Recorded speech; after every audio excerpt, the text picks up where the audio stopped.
Si vous vous rappelez un peu, lors de notre campagne pour les présidentielles, nous avions insisté, beaucoup insisté sur la découverte du pétrole au Sénégal.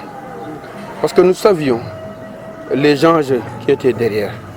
Nous savions qu'avec ces découvertes, qui sont des découvertes extrêmement importantes, il y a des multinationales, il y a des systèmes mafieux qui ne nous laisseront plus jamais tranquilles. On a vu ce qui s'est passé dans beaucoup de pays qui ont eu la chance, entre guillemets, de découvrir des ressources naturelles de qualité dans le sous-sol. On a vu ce qui s'est passé au niveau de l'Afrique centrale, au niveau de l'Afrique du Nord, au niveau de la Libye et autres. Donc c'est des gens extrêmement importants.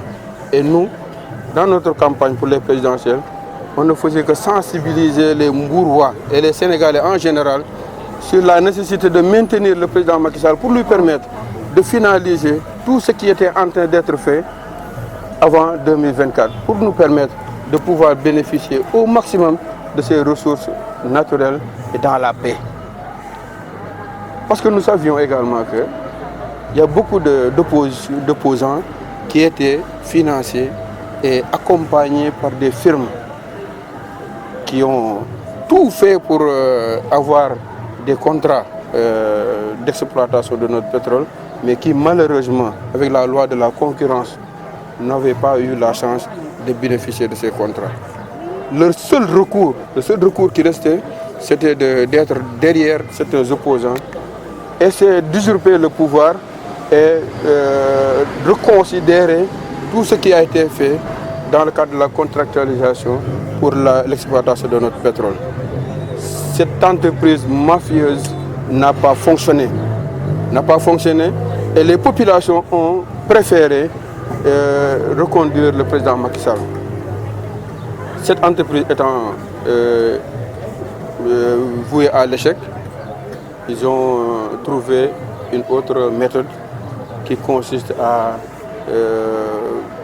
semer la zizanie, la désinformation au niveau, utiliser des organes de presse pour essayer de semer vraiment beaucoup de confusion dans la tête des Sénégalais. Heureusement, le mensonge peut se lever tôt, le mensonge peut courir très vite, mais en définitive, à la fin, la vérité va le rattraper. C'est ça la loi de la nature. Au début, on a tous suivi ce qui s'était dit. Au niveau de la DIC, vous pouvez vous informer. Rares sont ceux qui étaient dans la presse, ceux qui ont osé aller au niveau de la DIC pour faire leur déposition. Et parmi ceux qui sont allés à la DIC, rares sont ceux qui sont parvenus à même déposer des papiers ou semblant de preuves.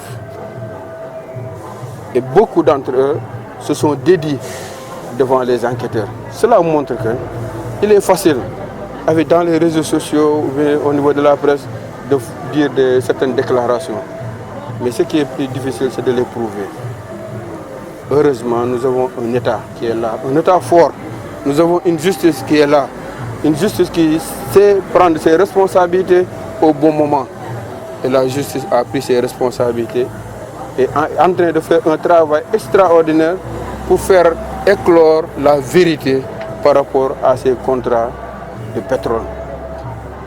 Moi, tout ce que je souhaite pour le Sénégal, c'est que toutes les dispositions qui ont été prises avec l'appui de l'ITE, avec le COS Pétrogaz, avec le dialogue national, avec la révision de la Constitution qui fait de ces ressources naturelles un patrimoine du peuple sénégalais, que toutes ces dispositions-là puissent être vraiment conduites jusqu'à terme et que les Sénégalais puissent bénéficier de ce pétrole.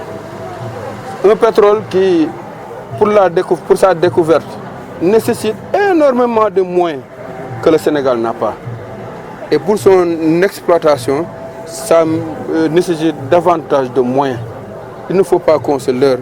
Il nous arrive ici au Sénégal d'avoir des difficultés pour creuser des puits pour donner de l'eau à nos populations. Imaginez, creuser des puits de 2000 mètres en haute mer à 130 km du continent, ça il faut avoir les moyens pour les faire. Et ces moyens-là n'existent qu'au niveau des firmes et des multinationales. On n'a pas le choix.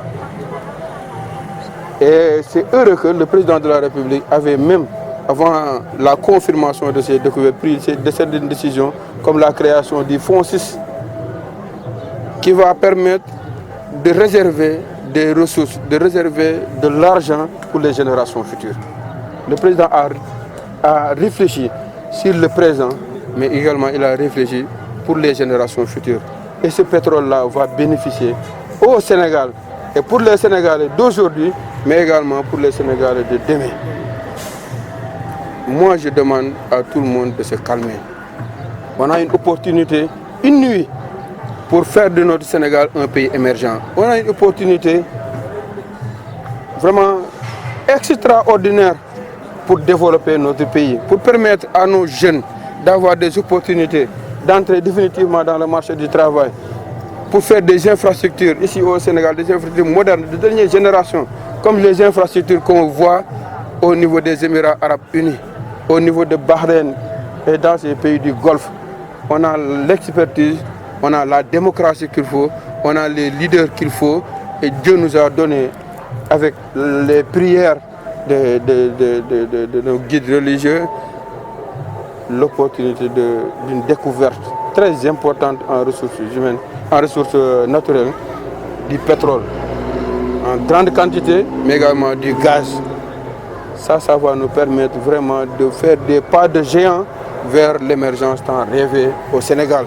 Il ne faut pas que, pour des calculs politiciens, il ne faut pas qu'avec la désinformation, que les Sénégalais puissent entrer dans des conflits qui nous feront perdre tous les bénéfices espérés par la découverte, avec la découverte de ces ressources naturelles. Il faut qu'on soit beaucoup plus calme. La justice a pris en main ces dossiers. Ceux qui ont des informations, ils n'ont qu'à aller au niveau de la DIC, au niveau du procureur, au niveau de la gendarmerie pour faire des dépositions. Mais de grâce, ceux qui n'ont pas des informations, ceux qui n'ont pas de preuves, qu'ils nous épargnent de la désinformation. On a besoin de paix. On est en train d'entamer un deuxième mandat, la deuxième phase du plan Sénégal émergent, qu'on nous laisse dérouler les 5 initiatives du président pour permettre au Sénégal, avant 2024, de figurer parmi les premiers pays en Afrique.